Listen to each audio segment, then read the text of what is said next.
Messieurs, bonsoir et bienvenue dans l'actualité en français sur la chaîne des valeurs. On commence avec ce rappel.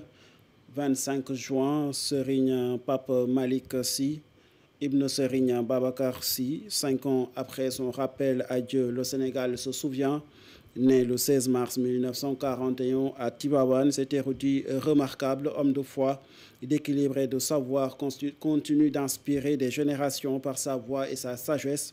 Le 25 juin 2020, à l'âge de 79 ans, Serigne Pape Malick Sy fut rappelé à Dieu à Dakar des suites d'une courte maladie. Doté d'une intelligence vive et d'un profond attachement aux valeurs de l'islam, son héritage demeure immortel et son souvenir continue d'éclairer les cœurs en ce jour de 25 juin. Religion toujours, Ndeye Askan Wi a vigoureusement réagi aux déclarations de la présidente de la Commission nationale des droits humains. La plateforme juge sa dernière sortie sur le protocole de Maputo contraire aux valeurs religieuses et culturelles du Sénégal. Elle estime tout de même que les tentatives de réforme actuelles ne sont rien d'autre que des traités déguisés de boubou sénégalaise. Sorna Mariem Mbaké porte leur voix au micro de Pape Alassane Diop. Quelle surprise! Votre discours est loin d'être en adéquation avec votre qualité d'élu du peuple. Avec le discours de son Excellence Bassirou Diomaye Faye, qui disait qu'il est impératif de rompre avec toute tentative d'imposer des normes civilisationnelles unilatérales. La responsabilité première d'un élu du peuple, c'est d'écouter tout le peuple sur les grandes questions qui le concernent et non de faire dans la partisanerie.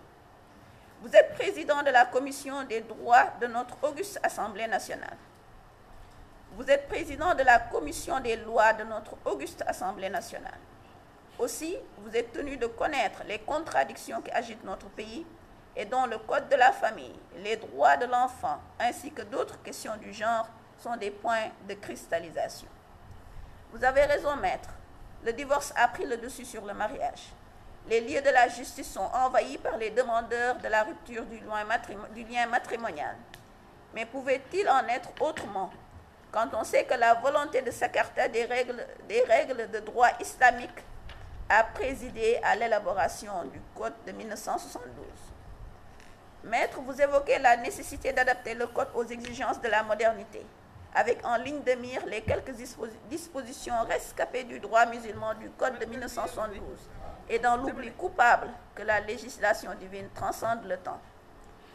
Maître, il n'y a pas d'exigence de modernité qui puisse rendre caduque, obsolescent, la volonté de Dieu et les enseignements du prophète sallallahu alayhi wa sallam. Nouvel effondrement d'immeubles à Touba, 3 morts et 2 blessés. Selon les bilans provisoires, le drame s'est produit à quelques encablures de la localité de Darou Marnan où un immeuble en chantier s'est affaissé sur une maison habitée. Alertés tard dans la nuit, les secours ont pu sauver 5 personnes. Des décombres, 3 y ont perdu la vie. Le gouverneur de Diourbel et le commandant de la 3e compagnie des brigades de sapeurs-pompiers sur place pointent du doigt les négligences humaines. Réaction. Il faut dire que c'est aux environs de 4 heures du matin que nous avons été informés d'une situation dramatique ici à Darou Marnan.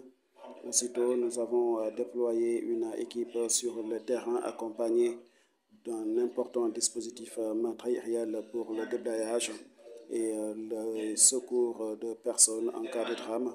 Sur place, nous avons pu sauver 5 personnes des décombres, mais de ces 5 personnes, 3 ont finalement succombé à leurs blessures. Nous avons mobilisé énormément de matériel justement pour pouvoir apporter notre assistance à ces populations touchées par ce drame. Maintenant, nous aussi, il faut dire que sur place, nous avons trouvé une situation lamentable, une situation difficile. Beaucoup de personnes ont été acheminées à l'hôpital Matlaboul Fawzeyni pour obtenir les soins nécessaires après avoir été victimes de l'effondrement. D'autres ayant perdu la vie. Mais je pense que ce genre de situation-là appelle à ce que des mesures soient prises pour justement contrecarrer de telles situations désastreuses ici dans la ville sainte.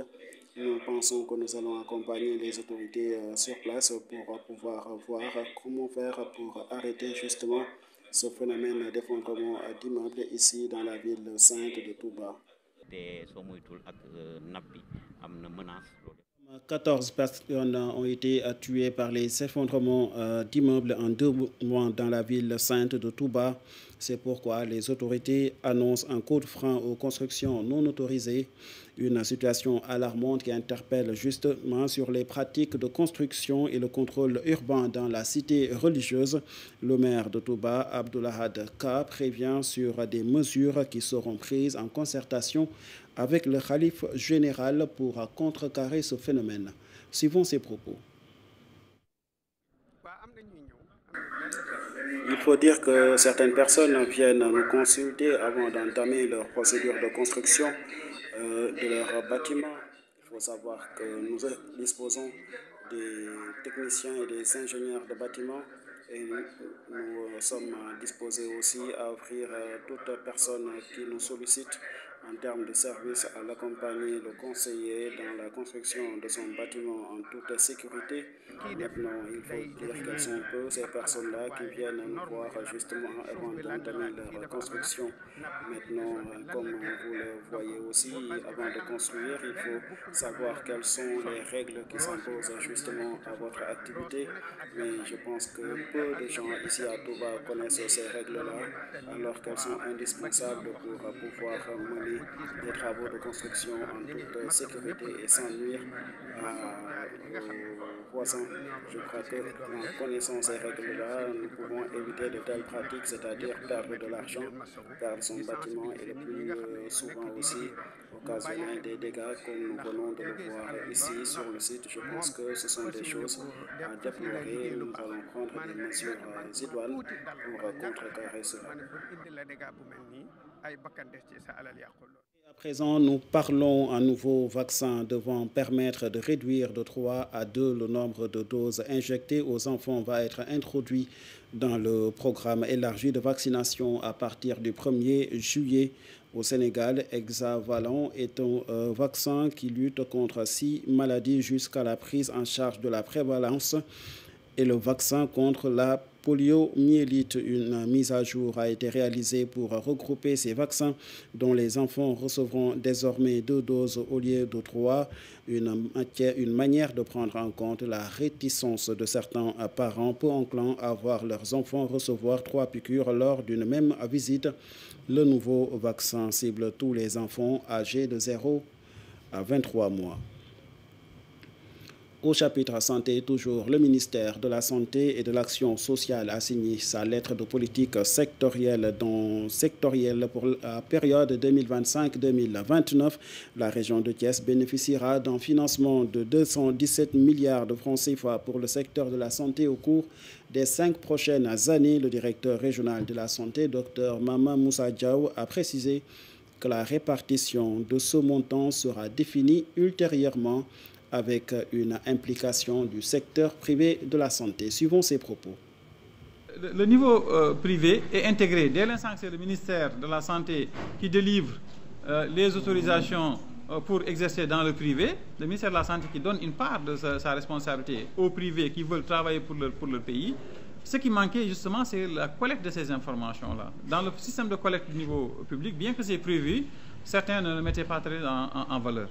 Alors, si vous voyez par rapport aux indicateurs que nous avons, on vous dit que par exemple au niveau de la région de Thiès, 43% en tout cas de la contribution en matière de santé vient du privé. Donc, si vous voulez planifier pour les populations de la région de Thiès, vous ne pouvez pas planifier sans tenir compte justement de ce secteur privé. C'est pourquoi les gens se prêtent en habit de langage, on parle d'intégration, mais cette intégration elle était déjà faite. C'est seulement dans les moments de planification, par exemple, ou bien dans les évaluations qu'on oublie souvent de tenir compte. Et si vous voyez bien, par exemple, c'est l'écart qui s'explique un peu quand vous faites des enquêtes avec l'ANSD, que vous faites des enquêtes qui vont jusqu'au niveau ménage et les données collectées au niveau du secteur seulement public, au niveau donc des données administratives. Vous avez un écart, effectivement, enquête et données d'origine, on ne les compare pas, mais aussi en termes de niveau de collecte. Donc, c'est plus sensible d'aller au niveau de la communauté, de prendre les informations qui regroupent l'intervention de tout le monde en ce moment. Quand vous avez ces résultats-là, vous avez effectivement intégré les données venant du privé parce que vous ne ferez pas la différence entre la prise en charge reçue d'une structure privée ou bien d'une structure publique. C'est ça un peu la différence.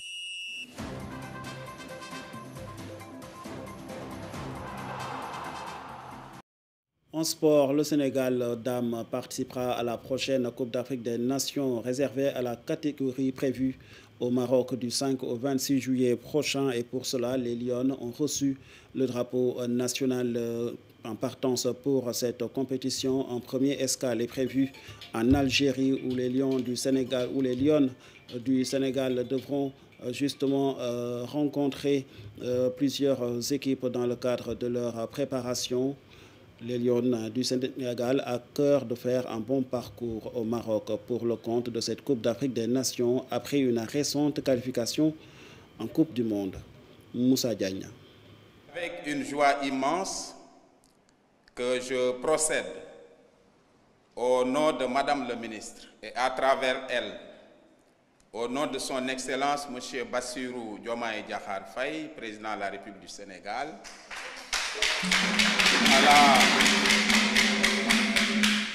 à la remise officielle du drapeau national à l'équipe nationale féminine de football qui va représenter notre pays à la Coupe d'Afrique des Nations féminines prévue au Maroc du 5 au 26 juillet 2025. Cette cérémonie solennelle constitue un moment important dans la préparation de nos Lions qui vont recevoir le drapeau national, symbole de notre identité, de notre histoire et de nos valeurs. Chers Lions, chères radieuses Lions, j'allais dire, grâce à vos talents, les efforts et sacrifices que vous avez consentis, l'entraîneur national a porté son choix sur vos personnes. Je suis persuadé que vous êtes animés par le désir de combler de joie les Sénégalais à l'occasion de ce grand rendez-vous du football féminin africain. À présent, l'actualité internationale. Et ça démarre au nord du Mozambique. La province de Cabo Delgado est à nouveau le théâtre d'exactions d'une extrême gravité. Selon l'organisation Human Rights Watch, au moins 120 enfants ont été enlevés ces dernières semaines par un groupe armé affilié à l'État islamique du nom d'Al-Shabaab. Face à cette tragédie qui se joue dans l'indifférence quasi générale, Human Rights Watch appelle les autorités mozambicaines à intensifier leurs efforts pour localiser les enfants enlevés. Dans une région où l'espoir est constamment minés par la peur, les enfants de Cabo Delgado continuent de payer le prix d'un conflit sans fin.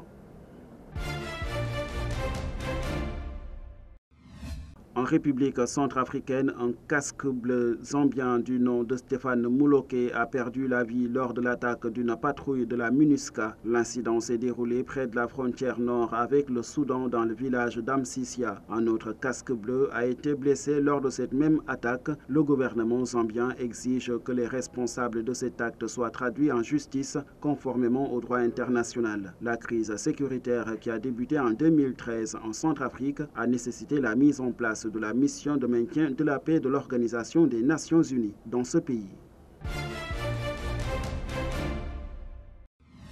Enfin, Donald Trump a aussi pris part au dîner organisé en l'honneur des 32 pays membres de l'Organisation du traité de l'Atlantique Nord actuellement réunis à La Haye. Le président américain Donald Trump a laissé planer une certaine incertitude au sujet du respect par les États-Unis des engagements de défense mutuelle spécifiés dans le traité de l'OTAN. Des commentaires qui pourraient raviver les inquiétudes de longue date chez les alliés européens quant à son engagement envers l'alliance militaire. Trump et d'autres dirigeants de l'OTAN sont arrivés mardi soir au Palais Royal de La Haye, aux Pays-Bas, pour un dîner royal. Fin de ce rendez-vous d'information. Merci de l'avoir suivi et merci à toute l'équipe qui a aidé à sa réalisation. Excellente suite sur Mourchid TV.